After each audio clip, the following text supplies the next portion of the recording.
evening. Thank you very much, Greenvale Fishing Club, for having me back for the third time, actually. So I first set foot on this sacred ground of the club over yonder for my former business, Nortec Marine, where I talked about fish finders with you guys long time ago. Dave will remember because he has been to every single meeting for the last 30 years. And then last time was some 5 years ago, I presented to you guys about Seaworthy inspections. And just like the club has grown and nice new premises, looking fantastic, so has Seaworthy inspections grown too. So tonight we're going to talk about techniques that you guys can use for buying a boat and techniques that we use for helping you guys get the right boat at the same time. Look, heckling is permitted. Feel free to throw your arm up, or don't throw your arm up and just throw out whatever comes to mind, no worries. Mind you, the most stupid comment tonight will get a booby prize. So try your best. So Seaworthy inspections, when I caught up with you guys last, we were running in Melbourne and Sydney. And now some 4,500 inspections later, and a lot of very happy boaters that have haggled a better price, not bought a dunger, not gone out in the water and done horrible things to themselves on a boat they shouldn't be on, are now out enjoying a proper boat that their hard-earned bucks have gone into. We don't only do pre-purchase inspections. I think a few of you guys in the room might have felt it by now that the insurance companies are changing their ways. So if you go to get a new policy on a boat, which is 30 years or so older, they'll say you need to get a condition report or a survey done before they will insure you. Has anyone had one of those done yet? Anyone had the insurance company come at them? They're coming through thick and fast. They're reducing their risks. So we're out there in force making these happen. Low dollar price to make it all go away and not have to deal with it for another 3 years down the track again, they say, so to speak. So with looking at a boat, there's so many things on a boat. It's far more complex than a car.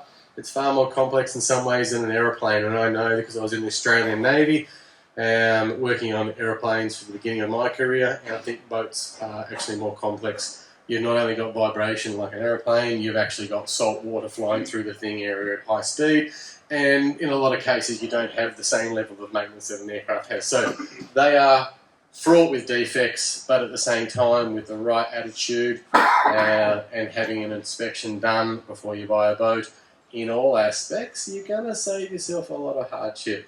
And I think a lot of you guys out there looked at a boat for a mate, or perhaps even had a friend come and look at a boat for you if you're going to buy a boat, and they say the old tyre kicking sort of thing, or someone who's a bit more savvy, they'll pull the plugs out and have a look.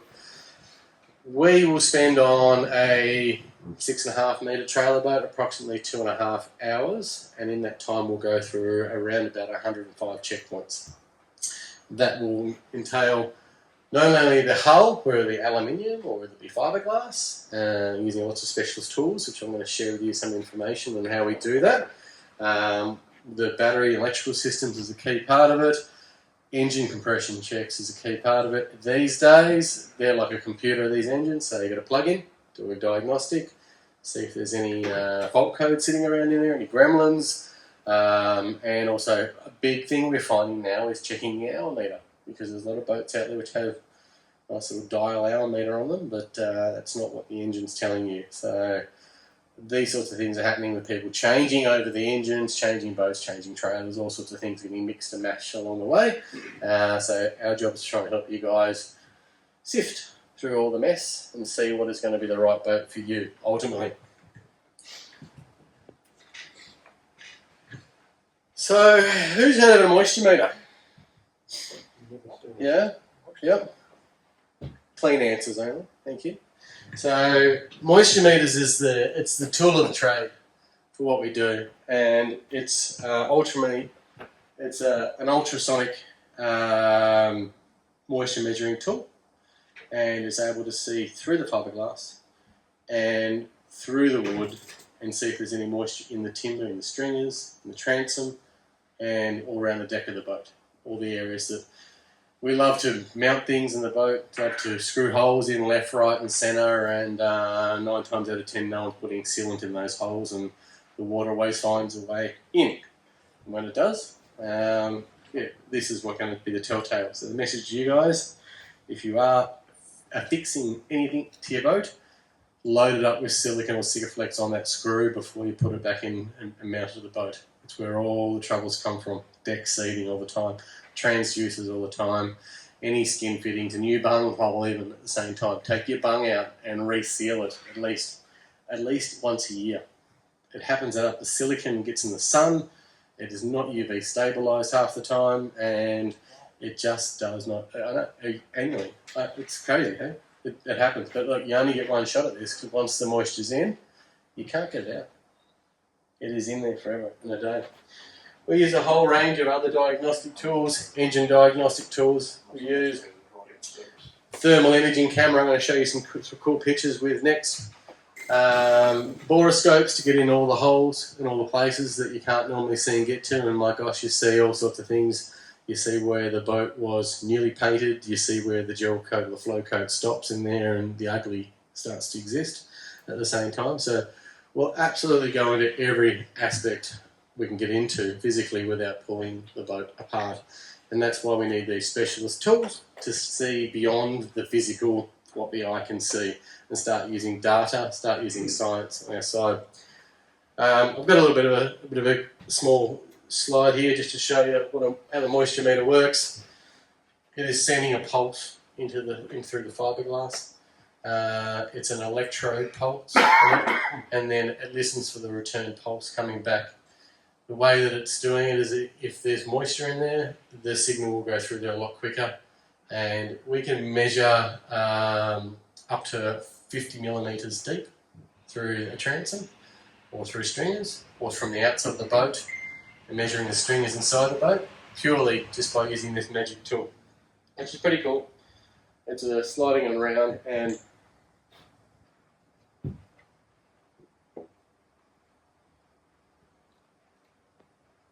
it's flat. Anyway, it does beep and carry on when you're using it. That's the main thing. Who's seen thermal imaging cameras before? Everyone's seen the movie Predator, and you've seen how that sort of works. It's now a standard in our industry. You can't go out in sight and start looking at boats and stuff like that unless you've got a thermal imaging camera. There's a whole array of thermal imaging cameras. We use cameras which have a high level of sensitivity that can tell 0.1 of a degree difference on the surface. So here's an example here of a larger boat, same concept on a smaller boat though. This is one of our inspectors in Queensland, and what looks to be a rudder or a keel with no issues, in the dark spots are where laden water is sitting inside it, purely just by standing next to the boat and pointing and shooting. Yeah? So, this one here, pass it around, have a look at your own hand. It's fascinating. It's like able to see the heat radiating off your hand, the heat between your skull and your eyes. You can take pictures. I don't want to see any obscene pictures. I don't want to get it back. Thank you very much. But it's really interesting technology, and it's now a standard out there. So we'll use it not only on the hull, we'll use it when the engine's running. We'll have the engine up to temperature, and we can then see which of the cylinders are cooling down, which ones are running hot, which of the bellows, where the water's getting to, where there's blockages in the engine. Those things you can't see. So it's really, really important tool, again, for us to see what the naked eye can't. And that technology is now right through our team, which is working really well.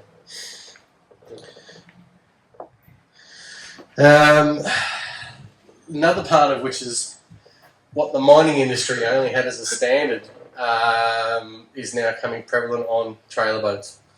It's using oil samples, and we take a sample and we will send off a little vial. I bought a pump kit here.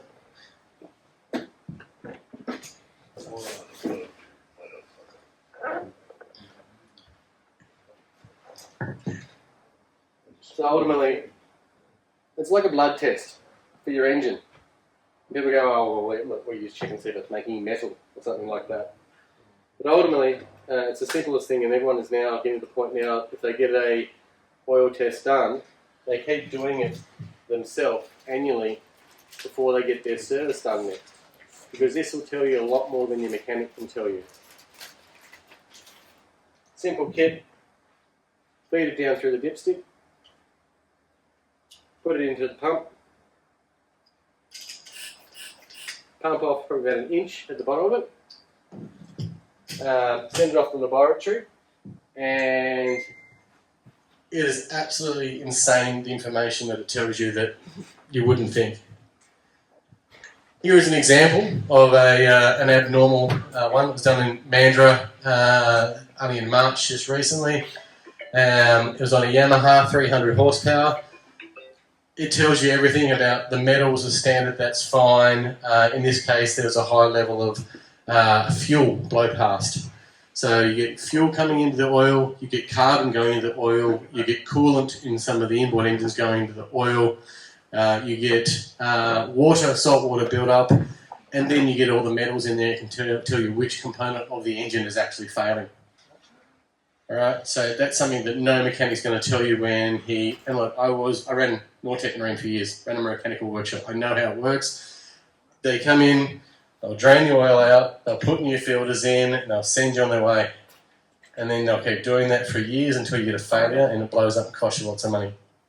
If you can walk into your mechanic and say, I've got a high level of fuel coming through into my oil, I would like you to check, see what that is. We find so many Yammies, for example, have the seal on the injector is deep-seated into the engine, and as it's pumping the fuel into the cylinder, it's actually blowing past back into the gearbox and the crank. And imagine what would happen with a hot engine full of oil and fuel together. You're sitting on a diesel bomb.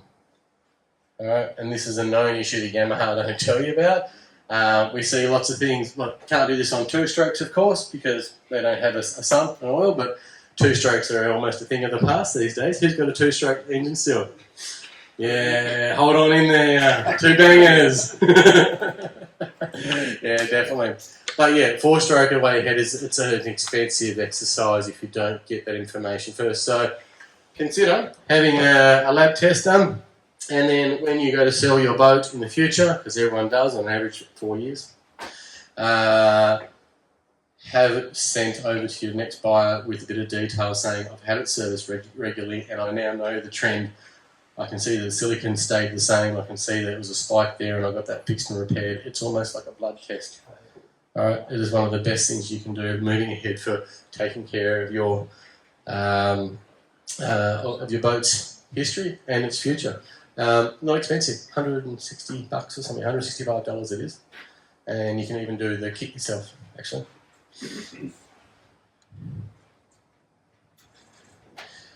All right, because I've got a captive audience, right, I'm going to do a little stop and infomercial.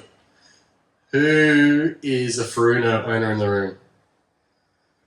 Excellent. 1, 2, 3, 4, 5, 6, 7, 8, 9. Yeah, that's not bad. That's not bad. Okay, all right.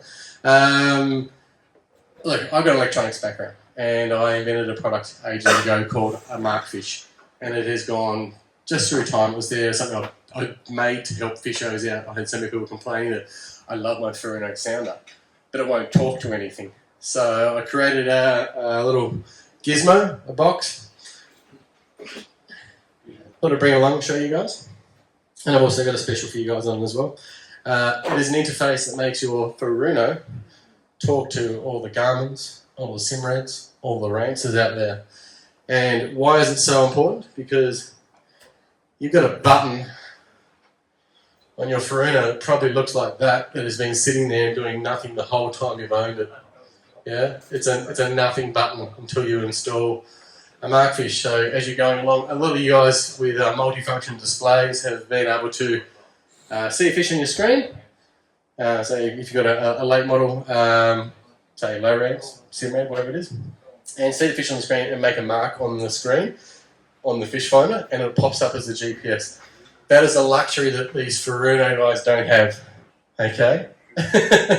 So there is a product on the market out there. I've been doing it for 7 years now. I think there's currently around 25,000 Furuno fish finders floating around Australia, and approximately 1,500 of them have one of these installed because they wanted their button to work.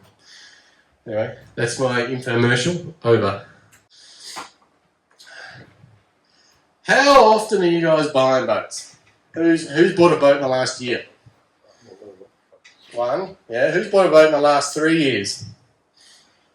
Well, you guys are hanger-runners, huh? Who's bought a boat in the last 5 years? Yeah, okay. Yeah, good.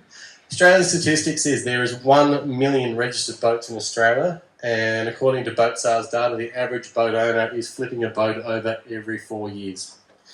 So you guys are stayers, faithful, huh? That's nice.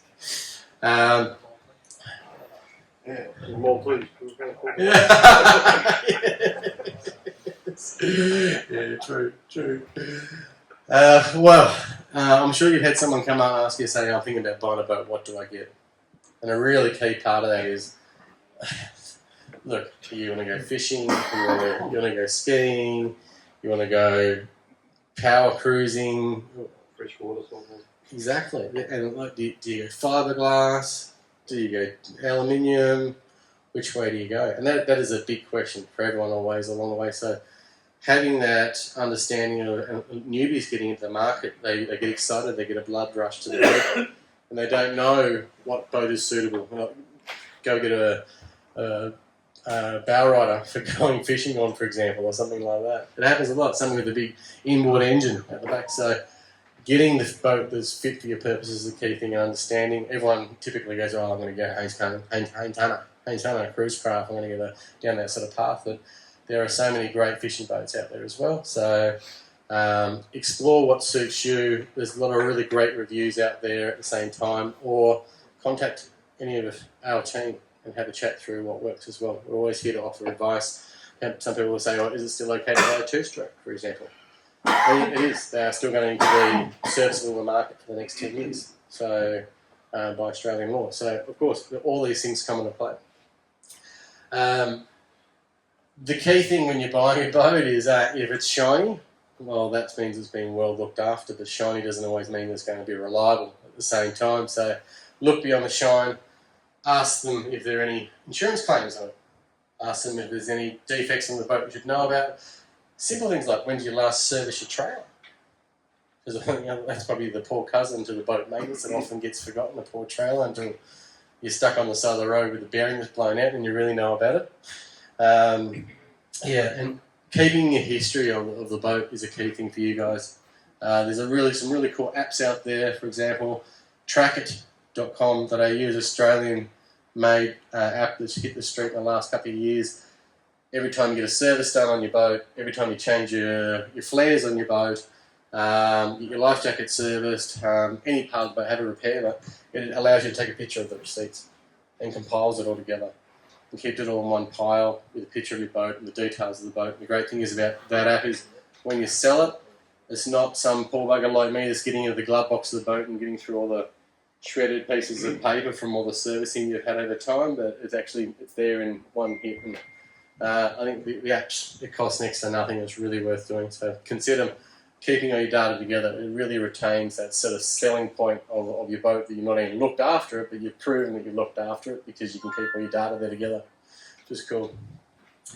Most of all, rather than having a friend go and check out the boat, get a professional to do it, because I'm pretty sure most of your friends are not going to have the thermal imaging camera that someone's put in their back pocket down there somewhere. Or a moisture meter tool, or an engine diagnostics, or even when you check out simple little products like this, is able to check out the moisture inside your brake fluid, the moisture inside your trim fluid, all those sorts of things as well. So all tricks of the trade. Must have. If anyone is got someone that's going to buy a boat soon, or you guys are, as you said, in Maltese, you hold on to your boat. We've got a really cool guide online. It's free. Just get on there, take a picture of that, or call me up, whatever you like. And it's got those lists of all those things I just talked about before, what to do, what to ask. I'm working on a pretty huge project at the moment, which is to do with boat verification. We've got a lot of people out there selling boats which aren't their own, people that are selling boats which have money on them, encumbrance and so forth. Victoria is the clearinghouse for stolen boats in Australia because our re-registration laws are so lenient. It is crazy. You can bring a bathtub in, bring a Malibu in from New South Wales, scrub out the VIN number, give an appointment down at Vic Roads, and say, look, I've got this boat here and there's no VIN number, and they'll register it for you. And it's got a rebirth license back on the market. So the project I'm working on at the moment is pretty exciting. It checks out the boat in its details. It checks any history of it nationally. It also checks the driver's license of the individual that's selling it and checks if that matches the registration details of the boat at the same time, and if there's any money owing on not only the boat but the engine, because people are getting finance on an engine and then trying to sell the boat and say, look, there's no problem, the boat's got no finance, but then Yamaha come knocking on your door and say there's money owing on this, that you've just bought this new boat. So all these things are key for you guys to understand, that do your checks, do your diligence on the boat seller and also the boat asset itself. Otherwise you could end yourself in a lot of hot water for the sake of spending a few bucks. I think a PPSR register check is like $6. It's a government check. So just know that it exists and keep yourself safe when you're buying a boat for sure. Getting in the nitpicking of your boat. Does anyone feel their boat is not seaworthy? Why is that? Joe works on it. That's because it fucking breaks down all the time. Is that because you're working on it? It's the way he uses it. Yeah. So who's servicing your boat next time? There's an interesting incident that happened up at Docklands. It was the reason I started Seaworthy inspections was that a gentleman bought a boat from a boat dealership, clean bill of health, got his new boat, went up the river. You guys might remember this, around about 12, 15 years ago now. And he pulled up to the dock at Pier 35, put his first load of fuel in there, turned the key and the boat went sky high. Yeah, look at that. Absolute carnage, absolute carnage. It turned our industry upside down because he bought a boat from a broker, so it must be safe. Yeah, Extraction thing, whatever. crazy. The vapor line off the fuel was broken, was old. It was a petrol engine, and it ignited. And the boat broker got off, and the reason he got off is because the boat was deemed as seaworthy, because the lawyers that he paid good money to defined that seaworthy is a boat or any vessel that is able to take a voyage at sea. So the broker sold him a boat and he took a voyage at sea and then parked and was seaworthy, and from then on it's up to the skipper of the boat to make sure his boat is still seaworthy. Scary, horrible, disgusting. So I started this whole concept on the back of that to stop people buying boats from brokers and from the public that appeared to be good, in a good condition. But for you, what that means to be seaworthy at the same time is to keep an eye on your boat. So there's some key things in seaworthy. It's not only about your engine systems that Joe hasn't worked on them, or whether they're compliant with your local maritime as such, but is it fit for purpose? And look, I was chatting to Dave before, and he was telling me about his dad when he went out to the shelf on a 4.5 metre boat. Would you do that these days? No. No, you wouldn't, because it's not fit for purpose. Yeah. So it's a really interesting discussion on how far you take your boat. I mean, like Jay said, some creeks you can't go taking your 7.5 metre cruiser up there. You can't do it. So you've got to understand the capability of your boat in the short fall and the long fall of it. All right. Is that your river boat? That's Chris's. That's what you put mine. That is fit for one purpose, drinking and fishing. There's no doubt about this. Power to weight ratio. One big thing people often overlook. Okay, it's all great with 2 people on board, but are you able to get yourself home safely with 4 people on board? and a heap of fish. Yeah. So understand that your fit for purpose will vary from your conditions, will vary for your load on board, your personnel on board as well at the same time. Keep that in mind, you guys. You get in the water, just sort of have a go of where am I at my max capacity? Understand your own limits in your boat. You all had your boats long enough now, so have that moment before you leave the dock going, am I in spec? Yeah? Very interesting conversation to have. Am I fit for purpose? Alright, so this is not just a screen to say that, hey, where can you find us? I am now, on average, doing 10% of our inspections for people interstate to the location you're buying from.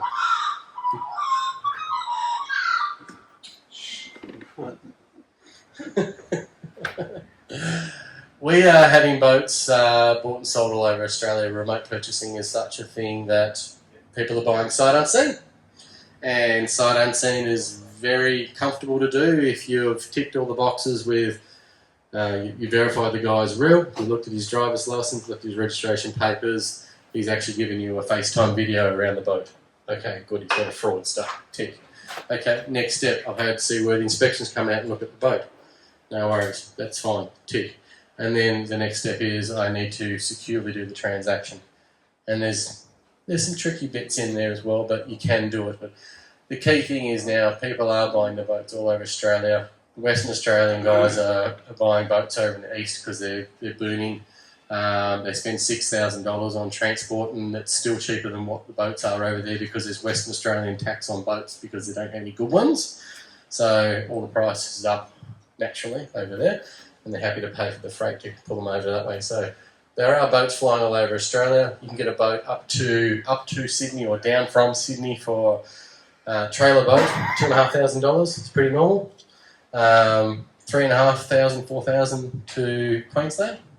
So they're rolling it into the price when they're finding a good boat, and it all happens really quickly. You can there's a lot of trusted boat trailer transport organisations around Australia, and they can typically be there within a week and have the boat down to you. So you find a boat online, you get us out there for an inspection. There's within 1 week. You've got the boat down here within 2 weeks. That's how quick it can happen. So looking across the broader spectrum, you don't have to look in your backyard anymore. The system's in place. It does work, and it's quite comfortable, and everyone is doing it. So just want to sort of plant that in your mind. That does happen out there.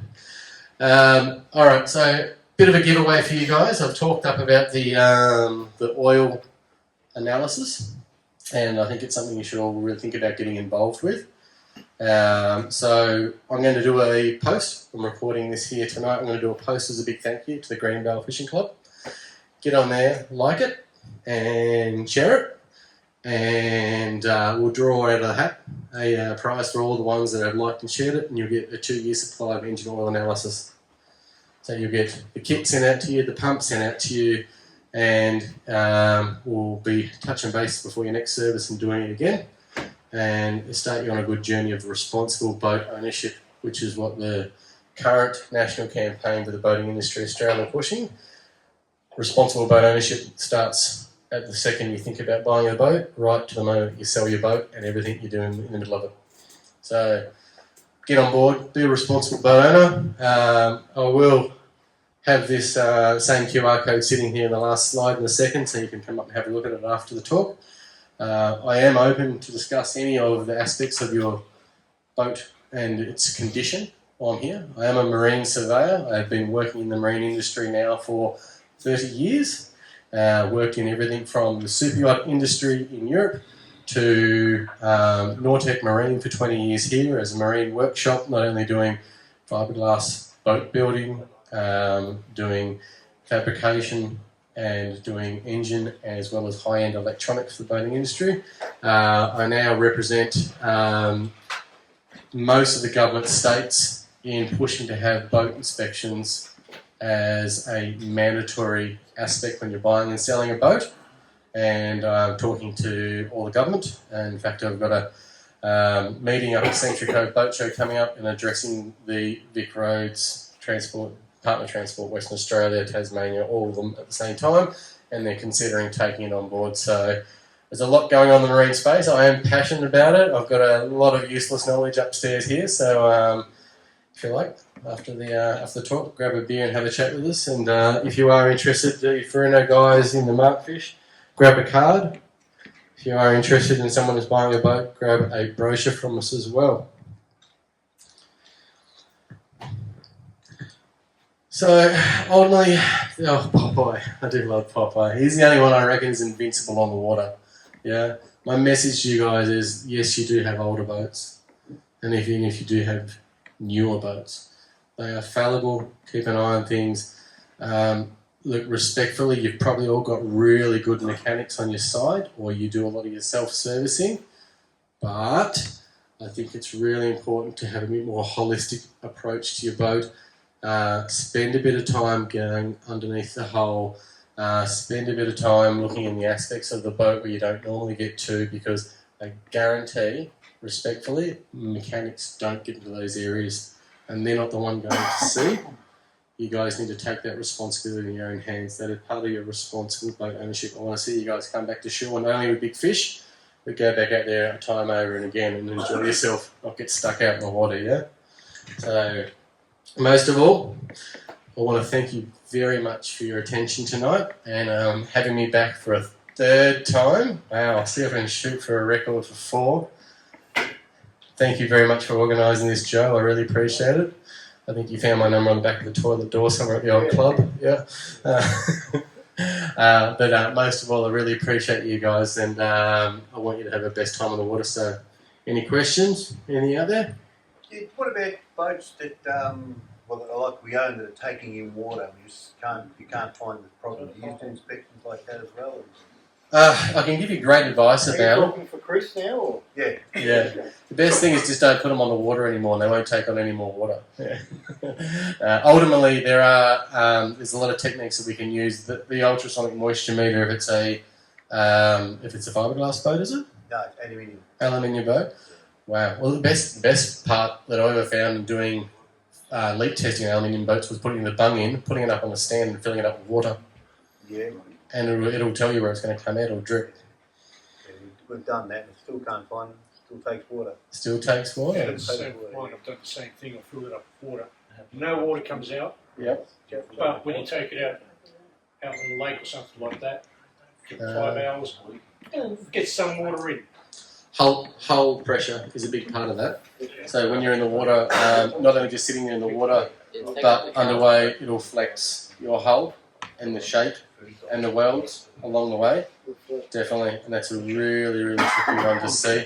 I have seen this done. We have seen in the industry done where you find a float tank with dye in it, and you float it with dye, and it'll show you where the dye is coming in. But you need to have actually the pressure of. So they'll put the boat in the tank, and then they'll strap the boat down onto the water, so it pushes down pressure into the water, and that displacement will then make a pressure similar to you being on the water, and give that ability for the dye to come in. So that is a very drastic way to do it, but it's a method that you're sort of getting almost close to. You probably looked at all your cracks. You probably looked at all your fittings. It's a frustrating situation. I've filled it up with water, man. For 2 days, not a drop of water come out. I take it out in the bay or out in the lake or something like that. 5 hours later, you can see water starting to fill up. And look for things that siphon. Like you got siphon lines. I've seen crazy issues like, do you know the old water speed measuring devices? You know the vacuums as well. If they get a crack in them somewhere, they'll stop being a vacuum and they'll start being a pressure as well, and they'll feed water up the line and then drip down as well. I've seen that. So if you do have water speed, that's one that could do it. Another thing I've seen also is a split in a transducer line, and the transducer is mounted at the back of the boat, and it's received a split in the line, and it's created a wicking effect up as well, and sometimes a pressure effect, which will feed the conduit or the wire. The cable actually acts as a funnel and actually starts dragging wood through that way as well, which is crazy. And that's an nth degree sort of thing that has happened. That's pretty well silicon as well. Yeah. tricky one when you get to that level, for sure. Sure. Question 2. Getting back to the Yammy motors before, have they rectified it? Or No, no. And they don't want to rectify it? No, it's an engineering aspect that they have they've put down to their servicing schedule that should be checked regularly by a mechanic, which is a Yamaha mechanic would typically do it at 250 hours and 500 hours. Most mechanics don't because they can't. So it's a pretty simple fix at the same time though. It is removing the injectors and replacing the seals on them. Is it all the 4 strokes? It's Or is it a certain year?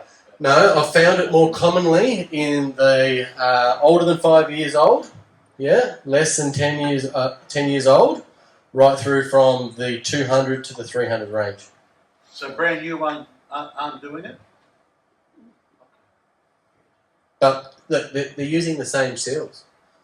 This is the same thing. They're using it's exactly the same part. Same seal. So wait 5 years and it's probably going to fail. Which seals? I haven't got one. The injector seals. Can't go for injector seals. It's around the side of the injectors. No, but they're external. If fuel leaks between the rail Yeah. and the cylinder head, it's going to leak around your motor. Well, okay. Interesting. We had Yamaha with our team of experts up in. I just started going hard injectors back last week. Yeah. Yeah. What ages are they? It was 2006. Uh huh. You've got a fuel rail, your injector goes in there with an O-ring. Yeah. You've got a seal on the cylinder head Uh-huh. it pushes into. Yep. The only fuel goes through into that chamber, it's through the injector. And The only way you can get fuel in your block is through your vacuum pump. okay. And what about the later model ones? They're the same. Yeah? They're both all the same. I've got fucking Interesting. All right. They haven't Well, changed. It's been around. that being the case with the vacuum pump, but more. If you get a hole in your diaphragm, Yeah. a pinhole, Yep. it relies on vacuum from the crankcase, Uh huh. the fuel will go in the crank. So either way, be aware that it's an issue. You've found out something different to what I've been informed of, but either way, it's something that I see this way too often and had a regular fix for it. How do they fix it? Well, I'm informed by doing injector seals. But this is for that sort of 5 to 10-year-old bracket. As in 10 years ago. I just don't set myself out. Yeah. So, and, What size engine is yours? It's 115. It's not Yeah. wasn't mine, it's It's a bigger engine. This is 200 to 300 horsepower. Yeah, so it might be different on those engines so too. it might Yeah, be. yeah. Good feedback. Good feedback. Yeah. Another thing we're finding in Volvos at the same time, they're getting Volvo Pentas and inboards are getting a lot of water leakages occur over time coming through as well. Seeing a high level of salt water coming in, which is pretty nominal. I think another thing I wanted to share with you guys separately to this as well is the largest failure we find on older engines, 2-stroke and 4-stroke, is your gearbox oil seals. So I'd recommend all these halfway through the season. Just crack the drain point on your gearbox and just let it dribble out and just see if there's any creaminess or emulsification in there. It happens a lot more than you would like to think on older vessels, that is. Okay, simple check, but it takes minutes. At least you'll know that you've got any water in your oil. It's a key thing. Yeah. How often should you service the motor? Sorry. How often should you service your motor? Well, look, it is annually is recommended by all.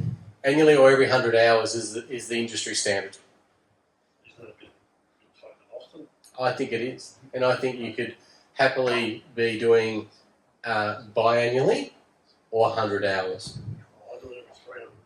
Yeah, well, it's interesting. The latest Evinrude G2, I think it was 500 hours for the first service. So the technology's there. The oil is certainly lubricating. We're not dealing with oils and lubricants from the 80s here. There's some pretty high-end synthetic technology out there, and I think it's not so much about doing the oil. I think my biggest fear is always the water pump. And if you had I do that 5. you do it every 500. I've seen from, like, it could be user error, it could be whatever it is, could be from cavitation, who knows, but I've seen less than 200-hour fuel pumps looking really tardy, and that's from running the marine workshop for a long time. So for the sake of a $40 part, do it. It's not worth the headache of blowing an engine or running it hot, either way. Yeah. What's an inspection cost? Less than 6 metre boat, $395.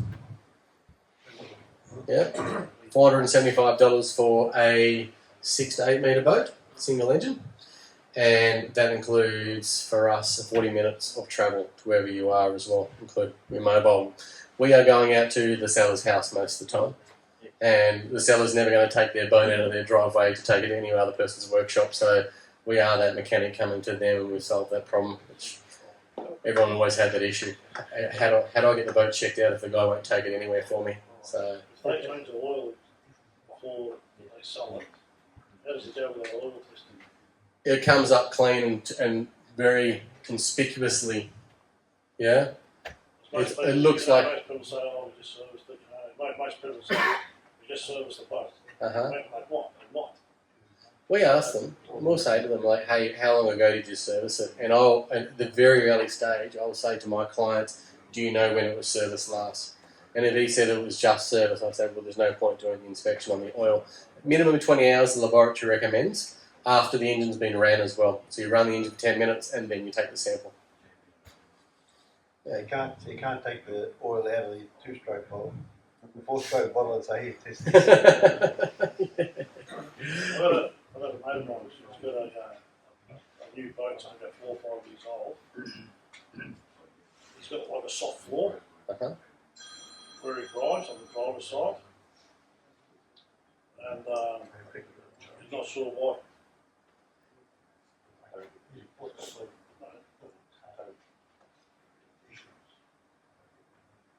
It's a bit soft. It's a bit soft on that driver's side, is it? It's a bit soft there. It needs to fill up with concrete.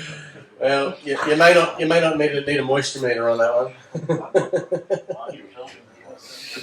Yeah, great. Any more questions out there, guys? What would you say is the best, like, for a fishing boat, best, like, fiberglass, the best aluminium that you've inspected, like, brand-wise? Ooh, that's a good What's your question. favourite? Yeah, definitely. Look, I've always been a big fan, and in fact, I'm biased because I used to be a dealer of them, and I was also involved with the construction process of bass track boats. All right, and yes, they are a formula hull, but the way they're built is like nothing I've seen in all of Australia. I'm a big fan of them. I do love the bigger formula style hulls. I love the heritage of the formula hull shape, not only right back to the original Haynes Hunter days and the John Haynes days, but before that when it was in Florida, and the Donzi family originally took on the shape of this offshore racing boat, being the original formula, because they were able to outrun the police when they were running cocaine in and out of Florida to South America. So that is the origin of your formula hulls. Yeah, which is your Haynes Hunter. A lot of your Haynes Hunters are your southern formulas and so forth as well, we all know. And to answer your question in the aluminium boats, I am a very big fan of the Stabby craft. The ugly beast that cannot be sunk. Definitely. They are a weapon, and I've trialled them offshore in a lot of situations and felt totally safe at the same time. Interesting news I saw come through last night though, Yamaha bought out Telco. So Quintrex will now be owned by Yamaha Australia-wide. So that's the latest news on the street as well. And worst boat? Hmm? And worst boat that you worked around? Oh. The one that's at the bottom of the ocean. Probably my 1973 Caribbean Safari at the moment because it needs a lot of work. Any brand, like, any brand that you find a lot of issues with? Yeah, look, we do. We do find a lot of issues. I'm happy with all your cruisers out there. I'm happy with your seafarers out there. I think there was a period of early noughties Haynes Hunters that we do keep an eye on. American boats that are balsa, cord or decks, things like the Strikers are notorious in their late 90s sort of phases as well. So, look, every boat has their nuance. For example, bar crushers, I can tell you where there's usually going to be a weld defect on a bar crusher most of the time. We see it repeat every time to the failure points. Bay liners in our industry are called bin liners because they're made really cheap and thin. About your cruise crafts. Great boat, love them. Great boat. Solid and well made. Definitely. Hydrofields? Hydrofields. Not a lot of them around. I've done a lot of work on some hydrofields. It's certainly a handcrafted boat though, that's the main thing. I think once you start getting to that mainstream construction boats, you start seeing techniques, flailing pretty much. You see quality control flailing in the large production line boats, that's for sure. Have you inspected any of the Chinese stuff coming through? Yeah, what about the Chinese stubbies?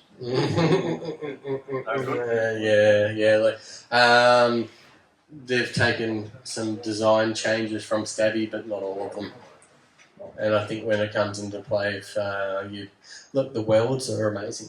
They've got some really great craftsmanship at the same time. But like oils ain't oils, aluminium ain't aluminium.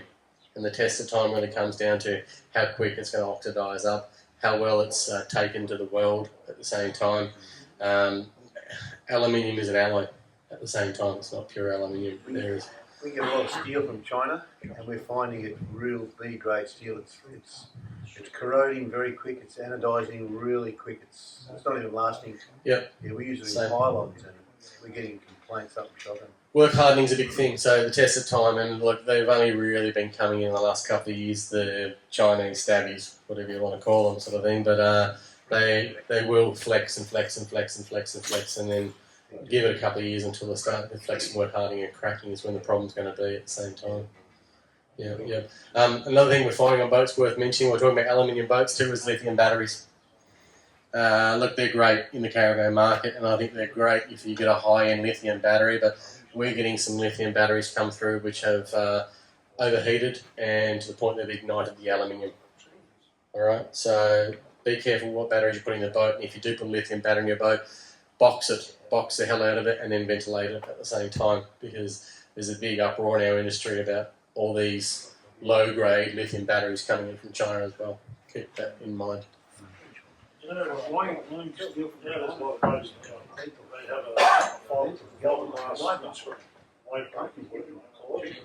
Yeah, but that's not really seaworthy. Look, You gotta start testing them. seaworthy is the ability to go for a journey at sea.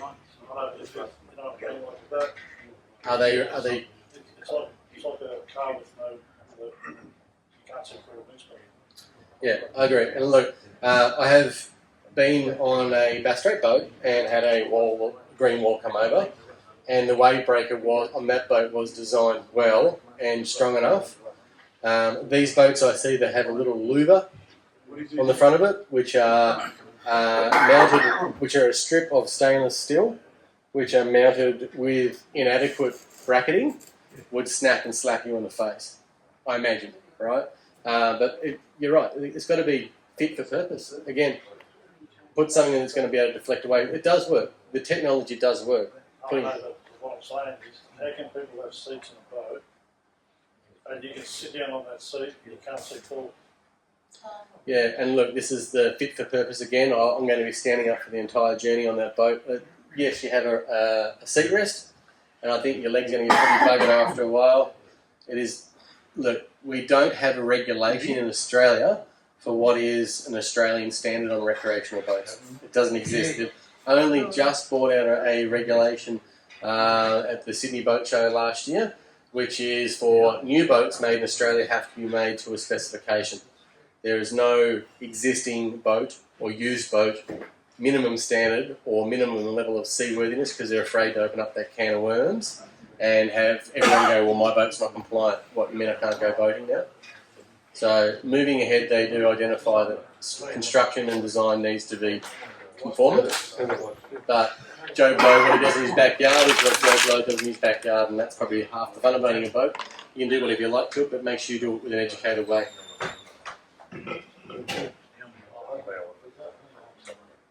Anyone else, lads? Must be getting thirsty by now. Thank you very much. I really appreciate your time.